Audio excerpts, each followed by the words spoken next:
Hello, welcome to Introverted Indies. I'm Lucy A. McLaren. So, alongside my fellow author Lydia Baker, I run Introverted Indies. Our aim being to provide a spotlight opportunity for fellow indie authors, because we both know how challenging it can be being an indie author, particularly because most of us seem to be introverts as well. So, our hope is to spread the word and kind of build a community of fellow indie authors.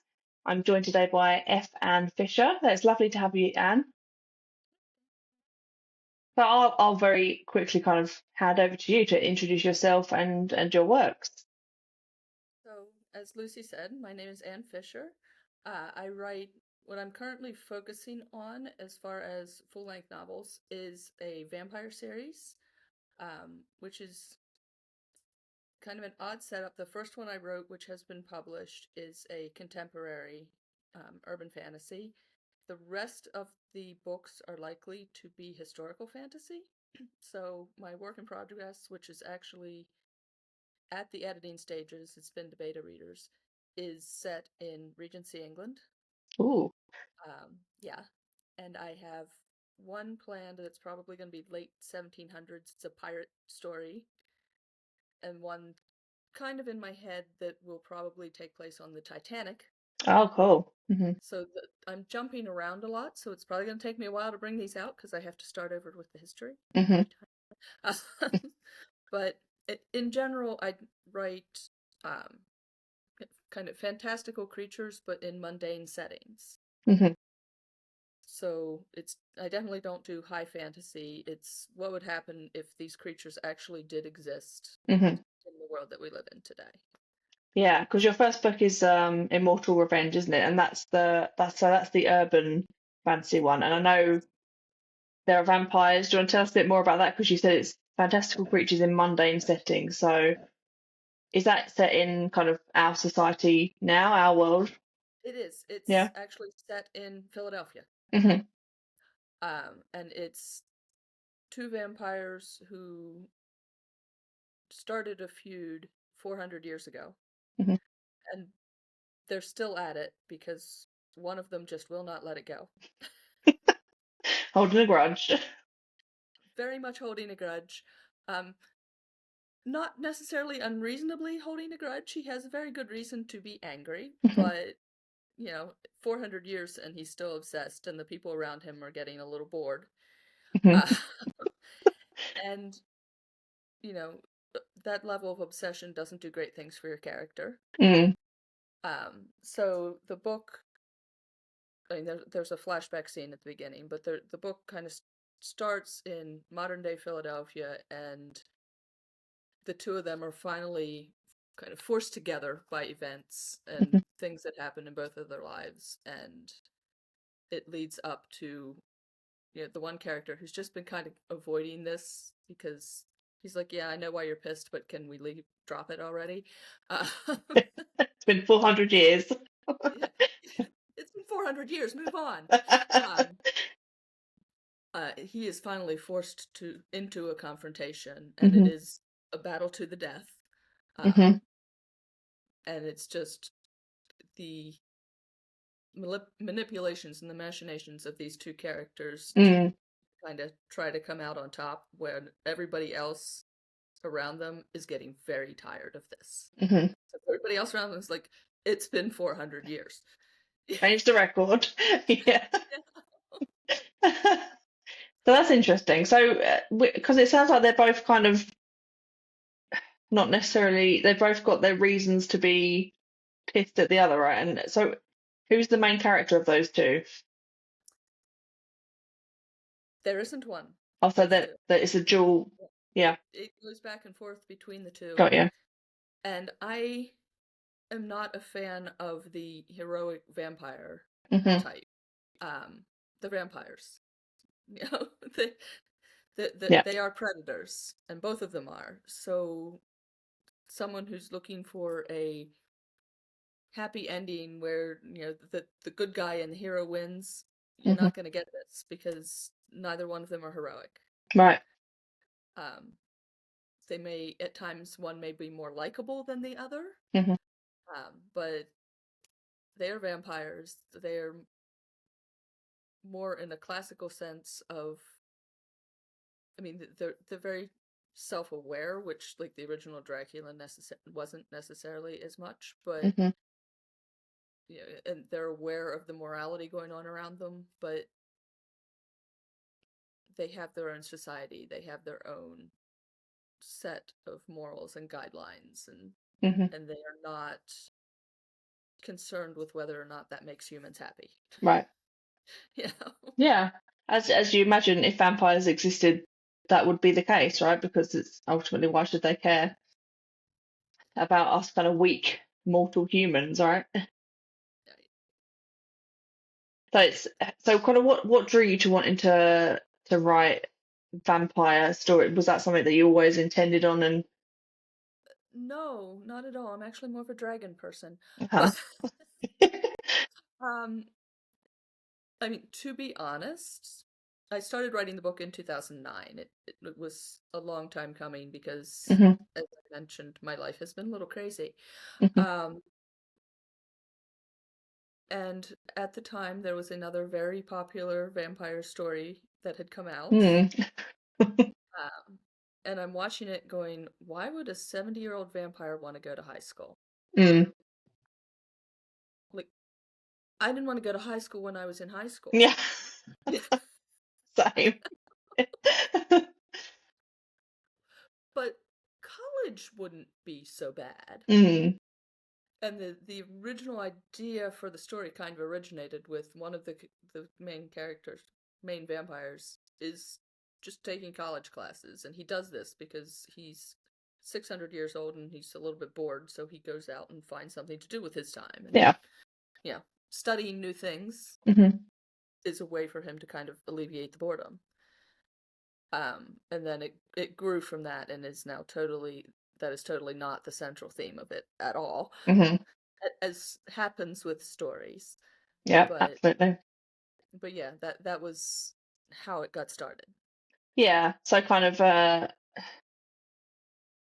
dwelling on like what was happening at the time with the big vampire release at that time. And yeah, yeah, why would a 70-year-old vampire go to high school? Very good question. But so you kind of it grew from there because, like you said, stories they do just grow as you start thinking more about them, start writing them, and because are you somewhat do you tend to plan what you're writing, or do you just kind of jump in and see what happens? I jump in and I kind of envy the people who can plot Me in too. advance, because with this story in particular, I had a protagonist in mind who was supposed to be the one who came out on top in the end. Hmm. And I wrote the entire first draft and was like, but he wouldn't. Right. Hmm. He this is not the guy who wins. Hmm. And I had to go back and completely rewrite it, Hmm. um, because the other guy wins. And I didn't realize it till I got to the end and was like, Damn it. no, this is wrong. It doesn't Hmm. work. It would never happen that way. Hmm. And I had to go back and make him less likable. Right. Yeah. Because I guess yeah, when you are a pantser, so to speak, is sometimes you don't know stuff like that until you get further into the story and then suddenly something clicks in your brain and yeah, for you it sounds like you just went, oh, this is totally wrong. Yep. Hmm. But at least you had it to go and rewrite. That's always kind of my thinking on that is like you can have a big pile of rubbish writing, but at least it's something to work on, right? And I mean, the characters that I had used all worked. Hmm. It was just a question of changing the characterization Yeah. of one of the characters. The other one really didn't change. Hmm. And rewriting the ending, you know? Yeah. So it wasn't as horrible as it could have been. But it was Yeah. a big thing. Like, you get to the end, it's like, oh no. Hmm. Yeah, it sounds like you just knew immediately as soon as you'd ended it, wrapped it up. You just needed to go back and change it. But yeah, that's kind of that's your process, isn't it? By the sounds of it, is that almost needed to happen for you to realise that, and then you were able to go back in and make it all the stronger for that realisation. So what with these characters then was it? Did it just kind of naturally fall into an urban, like contemporary setting for you when you started writing it? Well, yeah, because I think the storyline needed a contemporary setting. Like one of Hmm. the main characters that kind of falls into their lives and causes a lot of the shifts that happen is a 21-year-old woman who he meets in college. Hmm. Okay, well, you're already then locked into a 20th century timeline, right? Yeah. Hmm. You know? And just a lot of the other parts of it wouldn't have made as much sense. Okay, yeah, so it just makes sense for that story. But so you've mentioned about you've got various different kind of historical time periods where you're going to be writing your next stories in. Is it all kind of, is it part of the same like universe, or is it, yeah? It is, yeah, it's very much part of the same world, but the Hmm. beauty of writing about immortals is Yeah. the character that shows up in my two of the characters actually that show up in this contemporary story Hmm. are in the um, Regency era story. Hmm. And the other main character that doesn't show up in the Regency era one is probably going to be on the Titanic one. Hmm. And, you know, you can kind of tie those things in Mm. um, without it seeming odd because, Yeah. yes, I originally said these characters have been around since the 1400s or the 1600s. Hmm. Exactly. So that buys you a huge window of time in which they can pop up. And that sounds really fun. Like this, yeah, I love that the Regency, the one on Titanic. So what was the other one that you said? Pirates. Sorry? Pirates. Pirate, yeah, okay, yeah. All three of those sound fantastic. Are they just kind of periods of history that you enjoy and want to delve into, or? Well, I tend to see a historic event and be like, I could do something with that. Hmm. Um, I also have a potential idea for one in ancient Greece, Oh, yeah, nice. but I don't know how that's going to tie in. Hmm. The rest of them, I kind of know how everything ties in, and there are references in my current work in progress that will affect the pirate one, Hmm. um, which nobody is going to know is a reference to another book when they read it, but it'll be there. And that Hmm. one actually then ties into the Titanic one. Hmm. Um, so yeah, there's a seafaring incident Hmm. that you know that ties those two together. Hmm. Uh, so yeah, I tend like with the one I'm with the Regency era one, it was 1816, the year without a summer. Hmm. And during that year without a summer was the whole thing with um, Byron and the Shelleys and Polidori Hmm. in Switzerland making up stories, and that's where Frankenstein came from. And a lot of people know that story, but Hmm. the idea for a story that Polidori wrote called The Vampire came out of that Okay. Hmm. time. And that was during this 1816 period where there was no summer that year and it rained all, and that's why they were inside writing these stories Hmm. because the sun never freaking came out. Yeah. Yeah. What else is there to do? So that was kind of the idea, and Polidori makes a cameo appearance in the book Hmm. and his story. Oh, that's really cool. Yeah. But so it sounds like even though you're not someone, you don't plan the specific stories, actually you're doing a level of foreshadowing, I suppose, with the different links that you've got going across the different books. Mhm. Yeah, that's exciting. Are you enjoying doing that? Like kind of having those little snippets in mind as you Oh, I love it. write? Yeah. I've always loved history. Mm. We got, when we were kids, we were dragged around to the historical sites, and I actually was a kid that didn't hate it. Yeah, yeah, loved going to see that stuff. So Mm. yeah, it's Yeah. always been an area of interest. Mm. Well, it's fascinating, and also it's there's just so much there that you can delve into, isn't it? You can just pick a period of time that you find interesting. That makes the research part of it fun as well. Um, and I think there's so many vampire stories now that are set in a contemporary world. Why not, go historical? They are, like you say, immortal beings. You can go back as far as you like, really. Yeah, and I mean, why not go historical? Is that it's a lot of work. Mm, that's true. Yeah. Uh-huh. Yeah. It is a lot of work, and the research things. I mean, at one point I was emailing the Maritime Museum in Hull, going, "Do you happen to have records of what the ships would have been sailing from Hull to Amsterdam in 1817 or whatever?" Wow. Like, and they didn't, and I have decided that if they don't know, no one else does either, and I'm just gonna make it up. I think you're safe. Yeah. You can have this one person that has very specific knowledge of history, but yeah, I think you're safe to just make up some names. Yeah. Yeah, I think at that point I can just make this up. Hmm. Um, if the Maritime Museum doesn't know, I'm sorry if you're the person whose PhD thesis was on this and you have the whole list and I didn't find you, but you know, at some point you gotta let it go. Yeah, absolutely. Yeah, Yeah. so what's your favorite part about researching then? I mean, I just love digging into some of this. Some of it's just a lot of fun, and I'm a nerd. Hmm. One of the things I had to research was postmarks. Hmm. First of all, when did they start using postmarks? Mm. When did that become a system, and what would have been used, and what would have been shown? Because there's actually a whole chapter and part of the story that kind of revolves around her going someplace else to mail a letter. Hmm. But that only makes sense if something would have been stamped on the letter that says where it came from. Of course, yeah. Yeah. There's those little details like that. Hmm. Hmm. Because those are what makes it immersive, aren't they? When you read a historical book, it's those little things that really kind of bring the world alive. Yeah, and and it's difficult to find really stupid things.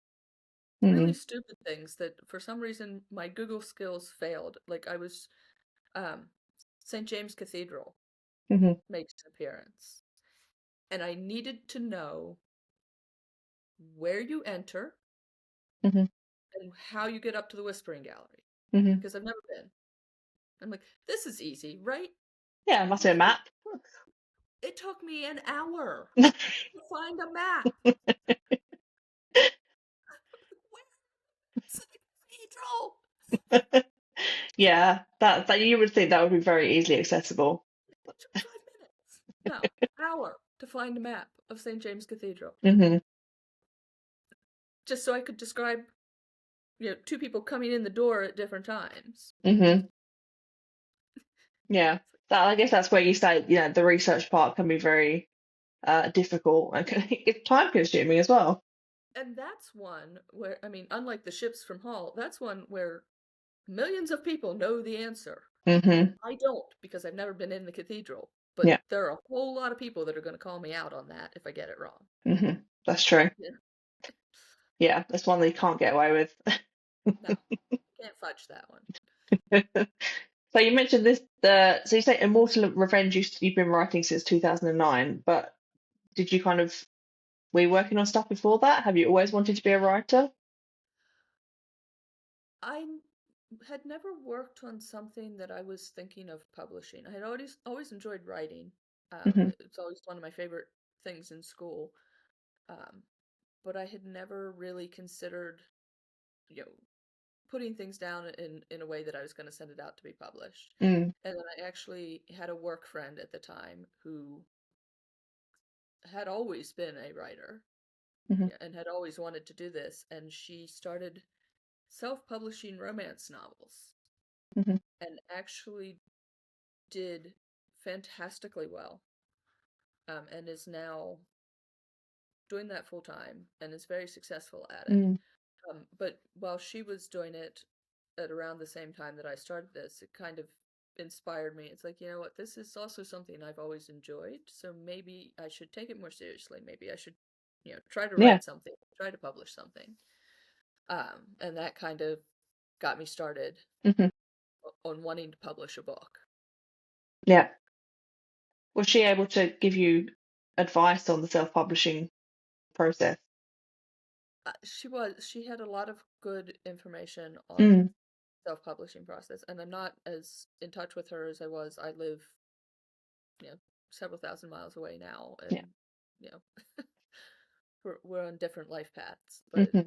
she she introduced the idea of self-publishing to Mm. me, and the fact that you actually can self-publish and put a book out there for people to buy and Mhm. potentially get it in bookstores and easily, well, sort of easily get it on Amazon. Mhm. Um, and I didn't even know in 2009, Mm. I didn't even know that was a thing. Yeah, That well, you, because I think it's self-publishing, even in the few years that I've been kind of an author or published author, the self-publishing what's the word, journey, if you like, seems to have become a lot more accessible. A lot more information out there as to how you can approach it, a lot more options that you can take in terms of what platform that you use to publish. What was it like in 2009? Because I feel like from the people that I've spoken to that published around then, there weren't so many options. I think the main option, and this was, if I remember correctly, like Amazon was kind of the main option. Mm, Like there were options that you could print your own books if you were wanting to go to conferences or you were wanting to sell off your own website, yeah. but I don't know that you could go through Ingram Hmm. Spark at that point, which is what I do now, Yeah. because I'm not a fan of the Amazon exclusivity clauses and some of those Mm, kind of. But I'm through Ingram so that I can go wide, so that I can, you know, sell in Europe. hmm. I can only sell through my website in the US and Canada because of taxes. Right. Yeah. So if somebody in Spain wants my book, they have to go online somewhere and get it Hmm. through a retail store. Hmm.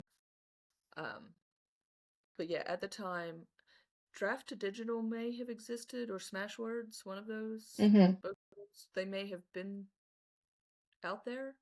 Mm, Um, because I feel like she used one of those. I think Draft to Digital, I feel like she used. yeah. Um, but yeah, the options were definitely more limited. Yeah, it certainly seems like there are more options now, which is a good thing. Like you said, with Ingram, it's you get that distribution that you don't get with places like Amazon that ask for exclusivity. Sometimes I think you can choose to be exclusive with them. But to be honest, I'm just doing the self-publishing thing with my latest book now. There's still a learning curve. You know, as much as there's information out there, it's still kind of a bit of a process of Yeah. trying. Yeah. And I did my own formatting, so that Hmm. was a Same. process. Um, and I never, it's a personality flaw. I never just want to do the thing that they have set up to be the easy thing that you just click off the boxes and publish. I'm like, I always want to add Hmm. something Hmm. that requires me, to go learn to program. If always, Hmm. always. Um, I actually just recently redid my website, somewhat not voluntarily, but one of the things I changed was I had originally done a black background, Right. and it had turned into such a nightmare because of the WooCommerce option that I have. Hmm. That was really hard to do, and I couldn't find the settings, and to change some of the Uh, blocks, I needed to actually change the code. I'm like, hmm. you know what? Since I have to rebuild it because I deleted my website, Hmm. uh, yeah, Hmm. I'm gonna rebuild it with a white background, even though I don't like everything that I own that can be put in dark mode is in dark mode. I don't Yeah, like same. that. But it's like, no, I'm gonna stop trying to reinvent the wheel on this. Hmm. But that's been a challenge because I never just take the tools out of the box and use them. Uh, I always make my life more difficult. So how did you find it? Because formatting and like creating the book cover I found to be interesting. I have I hired someone to do the book cover, Hmm. and I sent it back to them to fix the problems that Ingram had with the book Okay. cover. Yeah. The only the only thing I changed on my own was the color scheme that they used was not the color scheme that Ingram accepts. Hmm. So I changed that on my own, but I tried to teach myself Photoshop so that I could just put the image onto the cover template, Hmm.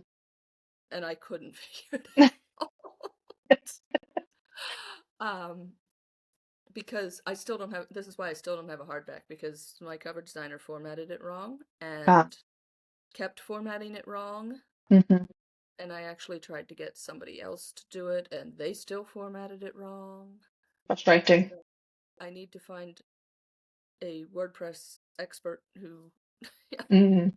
or at least a WordPress competent, not WordPress, Photoshop, Hmm. um, who can do this for me and understands Mm. proportions.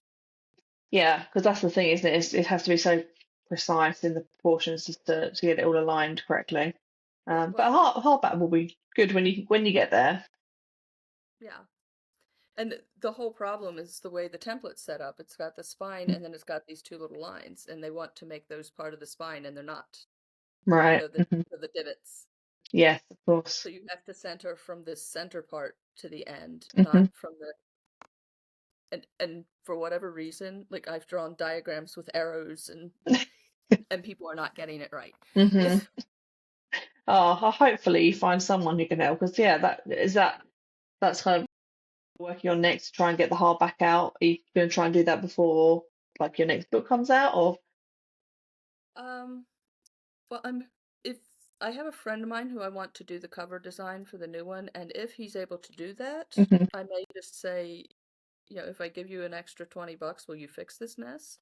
In Hmm. which case, it will probably get out Hmm. before the new one. Otherwise, it's not high on the priority list. Yeah, that's fair. Yeah, I feel like hardback is one of those things that'd be nice to have, having an extra bonus, isn't it? And I mean, Um, sales aren't that great for the paperback, so I don't think anybody's going to want to pay an extra whatever for the hardback at this point. mm, It would just be nice for myself to have. yeah, yeah, I know what you mean there. I feel the same. Um, so what is the kind of, where are you at with the next books then that you're working on? Are you working them all at once, or are you kind of one at a time kind of person? Well, one at a time. Mhm. And yeah, like I said, the one is um, it's been to beta readers. They had a lot of suggestions, so I Mhm. have a lot of work to do.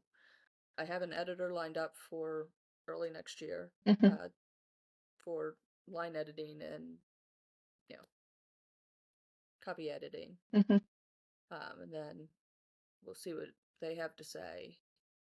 Mhm. Yeah, that's what it's a process, isn't it? But it sounds like it's on track. Um, Yeah, yeah. You've got it written and it's just that you're doing all the editing. Do you prefer drafting or editing personally? I I like the second draft. Uh, because I enjoy the initial drafting, Hmm. but for me that's just putting everything just like basically free writing. Yeah. Like I keep kind of a rough outline as I'm going, but Hmm.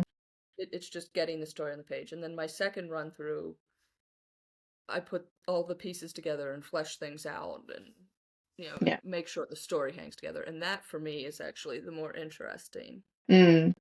stage. Hmm. Because you And start then seeing it come together then, don't you? You start because you're fleshing it out, aren't you? You're fleshing out the characters and their voice and the world. yeah, Hmm. it's like, oh hey, this is actually a book. Yeah. I kind of like it. Hmm. Yeah, You don't have absolutely. to hate it until the later editing. Yeah, once you've read it approximately 53 times, it loses its shine. And I really feel for the people that write high fantasy and they Mm, have the, you know, massive books, yeah. 300,000 word books. I'm like, oh Hmm. God. Yeah, I don't know how people write books that long, honestly. I don't know. I have 90,000 and I'm so tired of looking at it by the time. Yeah, it's absolutely a skill set being able to write a book that long. It really is. So what do you do when you're not writing? Well, I am working on a PhD, Hmm. so those two things take up a lot of my time. Yeah. Um, and then when I'm not doing that, travel and touring places, and that's where a lot of writing ideas come from. Mm. I'm fortunate to live in the Czech Republic where I have castles, plural, Hmm. within, oh, I think I'll go to this castle today. Nice. And I go Hmm. and I tour the castle and have lunch and come home. Uh, so that's a lot of fun to go and look at that and learn Mm. about different time periods. Yeah, absolutely. And that does that help when you're, well, I was going to say world building, but of course, Immortal Revenge is a modern world. But I'm imagining that's being able to see castles like that. Because to be fair, it's the same in the UK. You can go visit Sure, castles quite sure. quite close by, and it's I love taking photos. I think it's just nice to get a taste of history and find that inspire whatever that inspiration might be, whether it be kind of the physical world building aspect of it, or just something about it sparks something up in your head. And that's, I mean, it's an advantage that I probably appreciate more as an American Hmm. because before I moved here, it was a trip to Yeah, of go course. anywhere with a castle.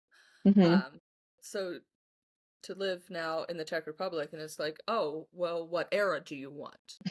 You know? It's like choices. Hmm. Yeah. And it's been really great. Yeah, sounds amazing. So if I were to ask you then, what you've learned from self-publishing Immortal Revenge and the formatting and everything else, what's kind of the biggest thing you've learned from that you'd pass on as like a main bit of advice to anyone who's setting out on that journey? I mean, I'd say the big mistake that I made, particularly since it was the first book, was not allowing myself enough time. Hmm. Right. I had no concept of the time it was going to take to get through beta readers, Hmm. you know, get things back from beta readers because everybody's busy. Yeah. Um, and how much time I was going to have to allow to that, and how much time I was going to have to allow for, editing, finding an editor, Mm. the formatting and that process of you send it in and it's rejected, and you send in another one and they send you back the proof, and maybe you find something else, and Yeah. and just setting up accounts, Hmm. setting up to get yourself paid, and they need tax information, and they Mm. need just you need so much more time than you think you're going to need. Yeah, absolutely. I was very cautious on setting a release date actually for mine because I thought once that's there, I think especially Amazon are quite funny about you changing the date. Um, and it feels like, yeah, you have to kind of know what your timings are really to set that. Yeah, and yeah, and like you said, people and Amazon, I don't personally like to sell through Amazon, Mm. but it is probably the easiest and the best route if you really want to be successful Hmm. as indie author. Mm. I mean, that's where the people that are making a living are mostly making a living through Amazon. Yeah. So you do have to take them into account. Hmm. And the fact that, yes, they are weird about you changing dates. They are. So yeah, I would recommend to people to not set that date until they have most things done, honestly, and give Mm. yourself time to market. I didn't give myself enough time to market Hmm. the book at all. Mm. I started marketing 2 months before the release date. I'm like, this is fine, right? Yeah, there's a lot to think about, isn't there? It is. It's running a small business. Yeah. Mm. That's the thing. Yeah, I think you can have that. I certainly had that misconception before I published my debut back in 2022. Didn't realize the extent of the marketing side of things, and yeah, putting your work out there. Because that first book was published by a small press for me, and even then, it's you find people that are published by a press or self-published, you still have to put in a huge amount of work in terms of marketing. Mm-hmm. And I'm not necessarily a marketing person. Like you said, we're all Mm. introverts. Yeah. Yeah. That's like it's fair to say like 99% of authors I've spoken to fall into that category. And we're all just kind of like, oh, it's like, how do we do this? I don't know. If we were extroverts, we wouldn't have time to write because we'd be wanting to spend time with people. Oh, that is so true. Oh wow. Okay. So I think we'll do the quick fire round and then we'll look to wrap up, Anne, if that sounds good. So I'm just going to say the one answer, no explanation, quick fire. Favourite book? The Talisman Ring by Georgette Heyer. Favourite film? Mini-series, I would say the 1990s Pride and Prejudice with Love Colin Firth. Favourite writing beverage? Coffee. And favourite game? Sorry? Oh, I've not heard of that. Although I know it's supposed to be no explanation, but now I want to know. I'm breaking my own rule. What's that? It's actually a very old game. My hmm grandmother had it. hmm And it's just a very basic board game where you have to get around the board hmm and to a safe place. But if you're not in the safe space, other players can just like knock you off the board. But my family was vicious. Let's say that sounds like it could be infuriating. The two goals of get around the board and knock the other players off the board. Knocking the other players off the board was definitely the more important goal. 100%, yeah. Wow, that sounds fun. I'm gonna have to see if I can find a copy of that. It is. It's a super basic game, but it's a lot of fun. Yeah, cool. Okay. Well, okay, Anne. So we'll wrap up. So let us know, where can we stay in touch with you about Immortal Revenge, about all your future books that sound fantastic, and I'm really excited for.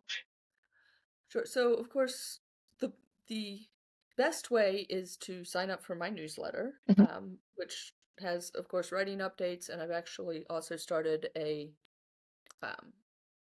little history section of things Ooh. that I researched and do a little write-up of that, which you can find on my website, which is www.refractedcreative.com. And then I'm on social media. I use Threads and Blue Sky the most. On Facebook, but not as active. I have a Tumblr account. I have a Twitter/X account that I don't really use. But you can find any of those, again, through my website, or my username is some version of Refracted Creative or Refract Creative. Oh, I have an IG. I never use my IG, but I have it. Every once in a while I'll post something on there. Yeah. So those are the best ways to keep up with me. Thank you very much. Well, it's been lovely talking to you. And yeah, everyone go check out Immortal Revenge. It sounds amazing. I feel like it's shot up on my TBR list, which is way too long, but here we are. All of ours are. Thanks, Dan. Thank you.